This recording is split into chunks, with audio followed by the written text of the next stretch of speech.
ওয়ালাইকুম আসসালাম। বস, আপনি টেসলক ইউজ করেন অনেক দিন যাবত এবং আগের প্রোডাক্টটা আপনি খুলে নতুন করে একটা প্রোডাক্ট নিয়েছেন টেসলক রাতবি। তো টেসলকের অভিজ্ঞতাটা কেমন ছিল যদি একটু বলেন।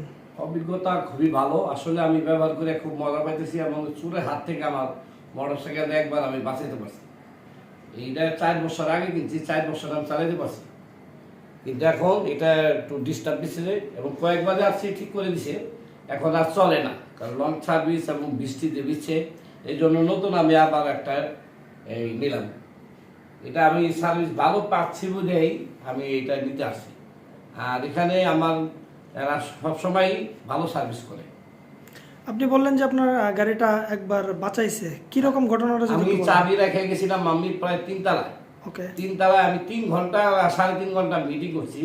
ওখানে মিটিং করে নামে দেখি যে আমার গাড়ির চাবি নেই, তো আমার কাছেও নাই, শুধু রিমোট ছিল। রিমোটটা অবশ্য 2-3 বারই আমার সাইলেন্ট দিছে, কিন্তু আমি মনে করছি কি হাত দিছে গাড়িতে, এই জন্য সাইলেন্ট দিতেছে। আমি খেয়ালই করিনি, আমি মিটিংয়ে ছিলাম, পরে এসে দেখি আমার গাড়ির চাবি নেই। যখন নাকি আমি চাবি নেই তখন মনে করলাম যে আমি কি মিটিং রুমে রেখেছি।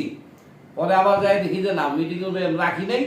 ওকে, পরে আমি নিচে আসার পরে এক দারোয়ান বললো যে এক ছেলে এরকম খুব টাং বাঙালা, সে অনেক চেষ্টা করছে আমার গাড়ি স্টার্ট দেওয়ার জন্য, চাবি ছিল।